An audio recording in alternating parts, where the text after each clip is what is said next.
Iran war talk of the town है और इस जंग की शुरुआत होती है बच्चियों के स्कूल पर अमेरिकी और इजरायली हमलों से। तकरीबन 150 के करीब बच्चियां जाँ बहक होती हैं, काफ़ी बड़ी तादाद में इंजर्ड होती हैं।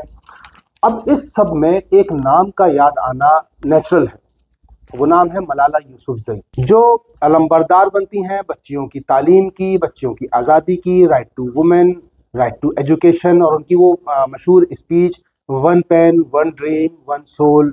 और उन्होंने कहा था कि तालिबान ने मुझे मारा लेकिन वो मेरी सोल को नहीं मार पाए। अब ईरान की बच्चियां मारी जा रही हैं, इससे पहले गजा में चल रहा था और स्टिल अभी भी वहाँ पर चीज़ें चल रही हैं, कितने ही बच्चे जाँ बहक हो चुके हैं। तो मलाला यूसुफजई जो नोबेल प्राइज ले चुकी हैं, तो अब सवाल ये पैदा होता है कि गजा की बच्चियां हों या अब ये ईरान की बच्चियां हों, इनकी ड्रीम कहाँ है, इनका सोल कहाँ है, इनका वन पेन कहाँ है, इनका करियर, इनका फ्यूचर, इनकी आज़ादी, इनकी ज़िंदगी, इनकी सांसें, वो सब कहाँ है। एक ऑन अ लाइटर नोट एक ट्वीट तो मलाला यूसुफजई का नेक्स्ट डे आया था 1 मार्च को, लेकिन बहुत ही लाइटर नोट पर। जब मुस्लिम वर्ल्ड के अगेंस्ट चीज़ें होती हैं तो टर्मिनोलॉजी चेंज हो जाती है, वहाँ पर वर्ड्स आते हैं बुचर के, आते हैं टेररिस्ट के, आते हैं।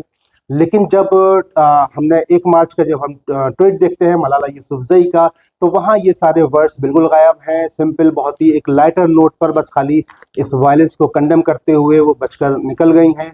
तो सवाल ये पैदा होता है कि जब वेस्टर्न हिपोक्रेसी अपने खूनी पंजे मुसलमान बच्चियों पर जो है वो गड़ा रहे हैं, तो उस टाइम पर मलाला यूसुफजई की तरफ से कोई इस तरह का हार्श स्टेटमेंट जैसे कि पहले आता रहा है, ऐसा क्यों नहीं आया? क्या उनके वेस्टर्न आकाओं की तरफ से इस तरह की कोई इजाज़त उनको नहीं है कि वो इस पर खुलकर बात कर सकें? ये बात बिल्कुल गौर करने वाली है कि जब जब कभी भी कोई जंग होती है तो वो जंग सिर्फ मैदान जंग में नहीं होती है, बल्कि वो जंग न्यूज़ रूम्स के अंदर भी लड़ी जा रही होती है। और ऑन अ लार्जर नोट ये जंग एक साइकोलॉजिकल वॉरफेयर भी पर्दे के पीछे कहीं ना कहीं चल रही होती है। तो इस साइकोलॉजिकल वॉरफेयर को समझना बड़ा ज़रूरी होता है। लाइक अफगान वॉर ले लीजिए, अफगान वॉर से ये चेहरा मलाला यूसुफजई निकल करके आई, लेकिन अफगान वॉर से ही एक और चेहरा निकल करके आई जो ब्रिटिश जर्नलिस्ट थी इयान रिडली।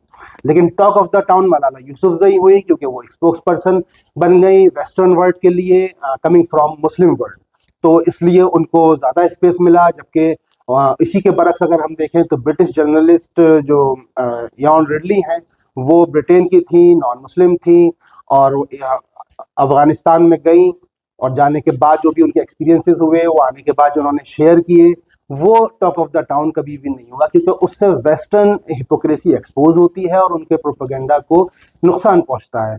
और मीडिया कौन कंट्रोल करता है? इंटरनेशनल मीडिया, वो आप जानते हैं। इंटरनेशनल मीडिया जो पावर्स कंट्रोल करती हैं, वही पावर्स आज ईरान की बच्चियों की कातिल बनी हुई हैं।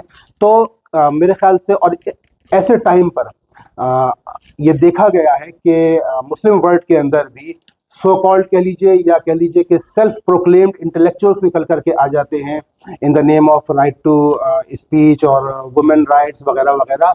लेकिन वही सेल्फ प्रोक्लेम्ड जो इंटेलेक्चुअल्स हैं, वो ऐसे टाइम पर उस तरीके से नज़र नहीं आते। मैंने एक एग्जाम्पल, जो बड़ा नाम इस टाइम वेस्टर्न मीडिया की वजह से दुनिया में बन गया, मलाला यूसुफजई, तो उनके बारे में मैंने आपको बताया। तो ये बात समझने वाली है कि जो जंग मैदान में चल रही है, कौन किस पर कितने बम मार रहा है, कितनी जाने जा रही है, ये एक फेस है जंग का। दूसरा फेस है जो मीडिया हाउसेस के अंदर होता है, और तीसरा फेस जो पर्दे के पीछे होता है, वो होता है साइकोलॉजिकल वॉरफेयर का। और इस ट्रैप में अच्छे अच्छे इंटेलेक्चुअल्स, या कह लीजिए कि सो कॉल्ड इंटेलेक्चुअल्स, वो भी ट्रैप में आ जाते हैं। तो इस ट्रैप को समझना बहुत ज़रूरी है। अगर आप इस ट्रैप को नहीं समझेंगे तो आप नहीं समझ सकते कि नैरेटिव्स का गेम कैसे होता है। और जंगें जितना नुकसान करती हैं, वो नुकसान फिर भी बज़ाहिर होता है, दिखता है, लेकिन जंगें जो नुकसान करती हैं, उससे बहुत बड़ा नुकसान होता है साइकोलॉजिकल वॉरफेयर का। तो इस साइकोलॉजिकल वॉरफेयर को समझने की ज़रूरत है। इस वक्त भी ईरान वॉर में जितना बम गिर रहे हैं, उससे ज़्यादा साइकोलॉजिकल वॉरफेयर चल रहा है, जिसको वक्तन फ़वक्तन हम डिस्कस करते रहेंगे। कमेंट बॉक्स में अपनी राय ज़रूर बताएं। वीडियो पसंद आई हो तो लाइक करें, चैनल को सब्सक्राइब करें। And last but not least, for more factual analysis, stay tuned with us on Matter of Fact, because fact matters.